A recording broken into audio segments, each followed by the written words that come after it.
Hello everyone, welcome to our sir classes. जितने भी आप वन डे कंपटीशन एग्जाम्स की तैयारी कर रहे हैं, चाहे वो एसएससी के एग्ज़ाम हो, चाहे वो रेलवेज के एग्ज़ाम हो, चाहे वो कोई भी स्टेट का कंपटीशन एग्ज़ाम हो, अगर आप जनरल साइंस करना चाहते हैं तो आज ही अरुण सर क्लासेस के साथ जुड़ जाइए, क्योंकि आज मैं आपके लिए जनरल साइंस का बिल्कुल बेसिक कोर्स लेकर आया हूँ। बिल्कुल यूट्यूब पर फ्री पढ़ाया जाएगा।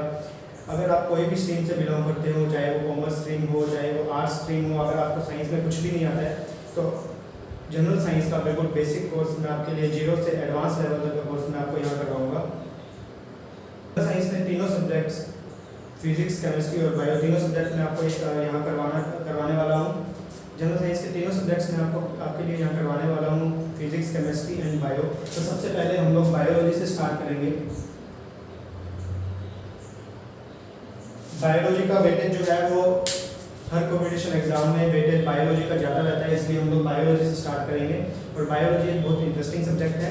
तो सबसे पहले विदाउट वेस्टिंग टाइम, अगर आप किसी भी एग्जाम की तैयारी कर रहे हैं, रेलवे ग्रुप डी की भी, अगर आप जैसा कि एग्जाम स्टार्ट होने वाले हैं, तो अगर आप रेलवे ग्रुप डी की एग्जाम की तैयारी कर रहे हैं, आप कोई भी स्टेट एग्जाम की तैयारी कर रहे हैं, स्टेट लेवल एग्जाम्स की, तो बायोलॉजी हर एग्जाम में आपको बायोलॉजी के क्वेश्चंस पूछे जाते हैं, उनका वेटेज ज़्यादा रहता है। तो बायोलॉजी हम लोग स्टार्ट करने वाले हैं। सबसे पहले बायोलॉजी का मतलब हमें पता होना चाहिए कि बायोलॉजी का मतलब क्या है। आज हम लोग बायोलॉजी का इंट्रोडक्शन लेंगे कि हमें क्या क्या बायोलॉजी में पढ़ना है।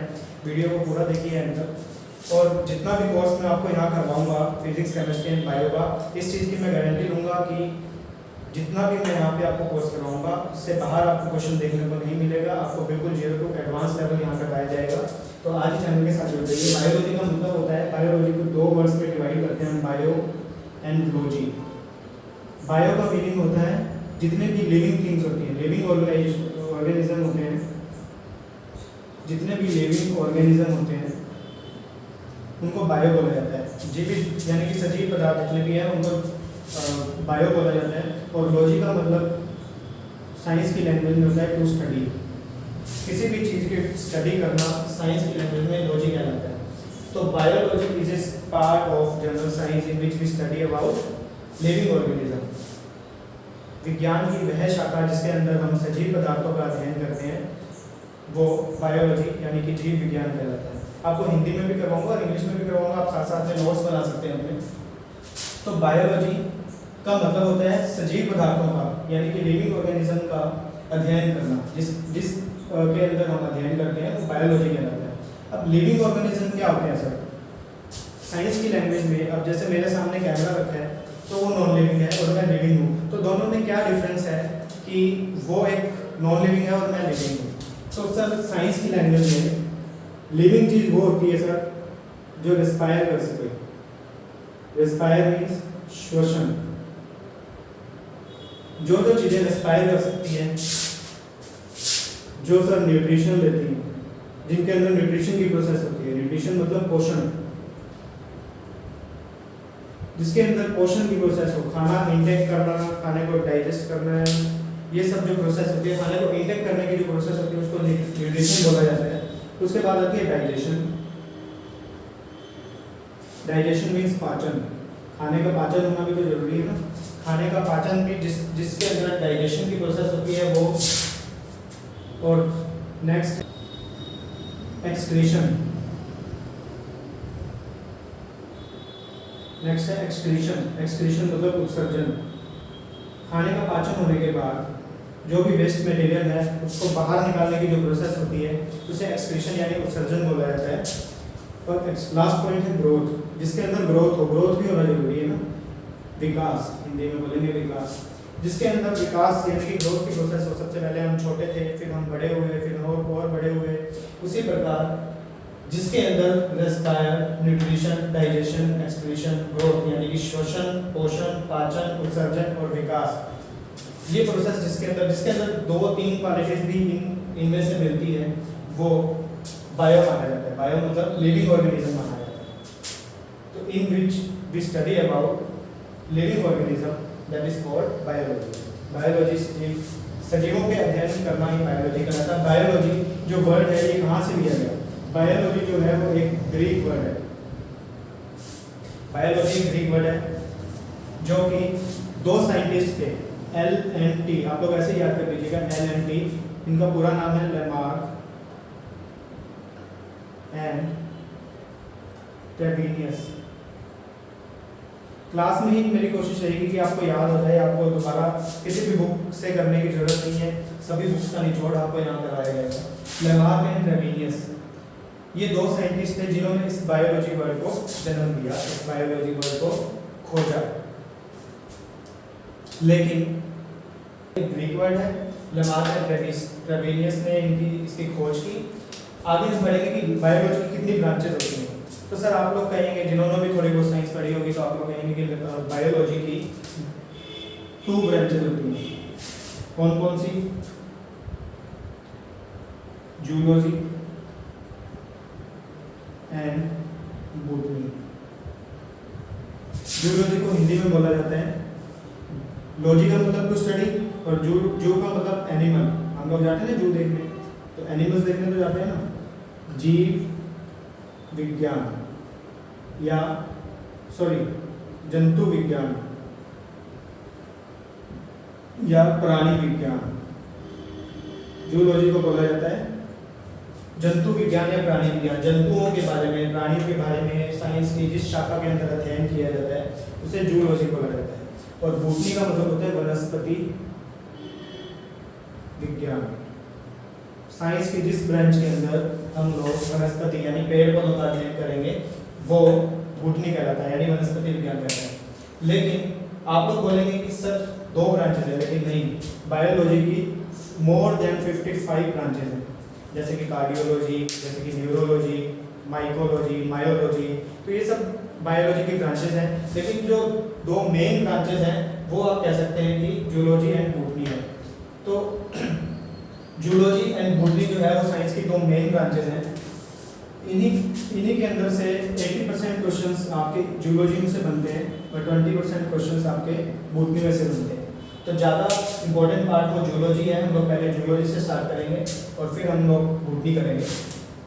अब हम लोग देखते हैं, सबसे पहले हम बॉटनी के बारे में थोड़ा इंट्रोडक्शन देंगे और जूलॉजी के बारे में थोड़ा इंट्रोडक्शन देंगे कि क्या होता है इनका, इनमें हमें क्या क्या पढ़ना है, क्या क्या सिलेबस इसमें हमें पढ़ना है। कि who is the father of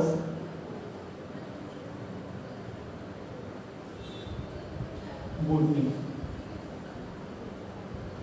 sir botany के फादर है थियोफ्रेस्टिस।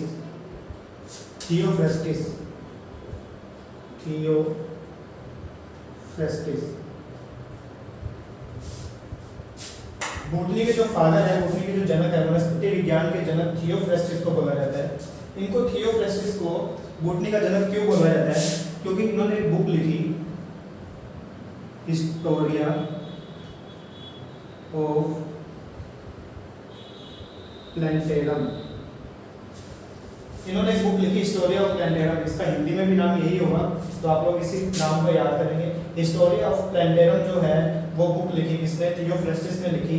और इसमें इन्होंने क्या लिखा है सारा कि इनको फादर ऑफ बॉटनी बोला जाने लगा। इन्होंने 500 पादपों का 500 पादपों का इन्होंने अध्ययन किया और उनकी मॉर्फोलॉजी के अकॉर्डिंग, मॉर्फोलॉजी मतलब उनके जो आउटर स्ट्रक्चर होती है उसके अकॉर्डिंग इन्होंने उसका वनस्पति नाम दिया, यानी कि साइंटिफिकल जो नेम होते हैं वो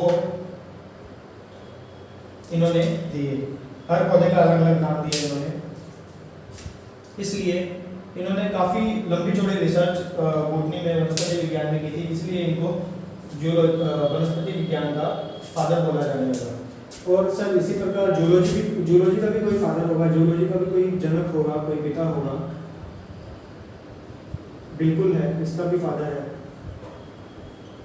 इसका फादर आप बचपन से पढ़ते आ रहे हैं, अरस्तु। हिंदी में बोलते हैं अरस्तु और इंग्लिश में बोलते हैं अरिस्टोटल। इन्होंने भी कुछ रिसर्च की होगी, तो इन्होंने भी एक बुक लिखी जिसका नाम था Historia of animalia. Historia of animalia. अब हिस्टोरिया ऑफ एनिमेलिया में इन्होंने ऐसा क्या लिखा? इन्होंने 500 जंतुओं का अध्ययन किया। 500 जंतुओं का अध्ययन किया। जो ह्यूमन बीइंग है उनको भी एनिमल वर्ग में रखा जाता है, एनिमल किंगडम में रखा जाता है साइंस की लैंग्वेज में। लेकिन जो सब किंगडम है वो ममल सह स्तनधारियों में आता है। तो 500 जंतुओं का अध्ययन इन्होंने किया हिस्टोरिया ऑफ एनिमेलिया में, जिसमें उनकी मॉर्फोलॉजी, उनकी जो फिजियोलॉजी होती है उनके अकॉर्डिंग उसका नाम दिया। जैसे ह्यूमन बीइंग का नाम है होमो सैपियंस, हमारा जो वैज्ञानिक नाम है वो होमो सैपियंस है। तो 500 जंतुओं का अध्ययन किया, इसलिए इनको फादर ऑफ जूलॉजी यानी कि जंतु विज्ञान का जनक बोला जाता है। जंतु विज्ञान का जनक होने के साथ साथ इनको बायोलॉजी का जनक भी बोला जाता है। क्यों बोला जाता है? जैसा कि आप लोग देख सकते हैं कि पालकों पे रिसर्च करना ज़्यादा हार्ड होगा या जंतुओं पे रिसर्च करना ज़्यादा हार्ड होगा? तो ऑब्वियस सी बात है जंतुओं पे रिसर्च करना ज़्यादा हार्ड होगा। इन्होंने ज़्यादा हार्ड काम किया, इसलिए पूरी की पूरी बायोलॉजी का भी जनक, पूरी की पूरी बायोलॉजी का भी पिता जो है वो अरस्तु को बोला जाता है। इसलिए कि इसमें से कोई ना कोई हर क्वेश्चन, जितने भी क्वेश्चन हैं आपके एग्जाम में सब रिपीट हो रहे हैं।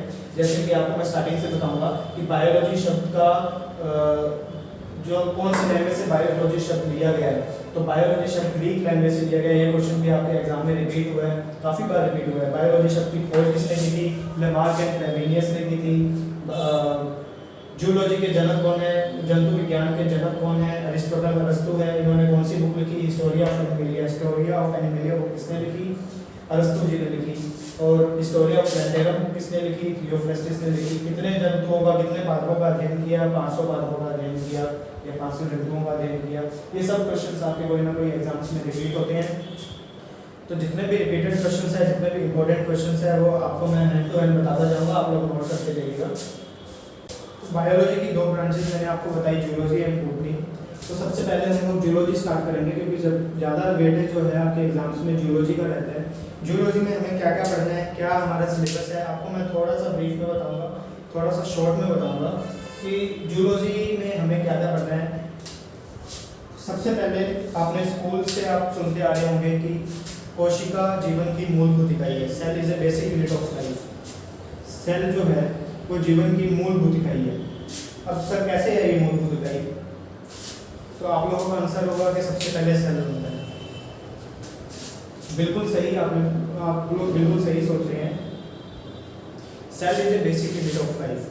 अब सेल बेसिक यूनिट क्यों है? जब भी एग फर्टिलाइजेशन हुआ था, जब भी अंडे का निषेचन हुआ था, तो सबसे पहले जो बनने वाली स्ट्रक्चर थी वो थी सेल, एक सिंगल सेल। एक सिंगल सेल सबसे पहले फॉर्म हुआ था, एक सिंगल स्ट्रक्चर जो सबसे पहले एग फर्टिलाइजेशन के बाद बनी थी वो थी सेल। अब इस सेल ने अपने आप को डिवाइड करना स्टार्ट कर दिया, उसको बोलते हैं सेल डिवीजन, कोशिका विभाजन। इसने अपने आप को लाखों करोड़ों सेल्स में डिवाइड कर दिया, और जब वो लाखों करोड़ों सेल्स आपस में चिपक कर एक फॉर्म क्रिएट करती है, उसको बोला जाता है टिश्यू। सबसे पहले सेल को हिंदी में कोशिका बोला जाता है और टिश्यूज को उत्तक बोला जाता है। तो इन्होंने क्या किया, सेल जब अपने आप में लाखों करोड़ों पार्ट्स में डिवाइड हुआ तो वो टिश्यूज में क्रिएट हुआ, टिश्यूज में फॉर्म हुआ। और जब टिश्यू, इसी प्रकार टिश्यू भी अपने आप को डिवाइड करता है, और वो एक सिमिलर टाइप के टिश्यूज आपस में मिलकर एक अलग अलग फॉर्म क्रिएट करते हैं, जिसको बोला जाता है ऑर्गन, यानी कि अंग। जिसका मतलब होता है अंग, जैसे कि हमारा आँख, नाक, कान, हमारे हैंड। तो इसी प्रकार अलग अलग बहुत सारे टिश्यूज से मिलकर एक ऑर्गन का निर्माण होता है, एक ऑर्गन क्रिएट होता है, एक ऑर्गन फॉर्म होता है। ऑर्गन के बाद जब बहुत सारे ऑर्गन मिलते हैं तो बनता है ऑर्गन सिस्टम, यानी कि अंग तंत्र।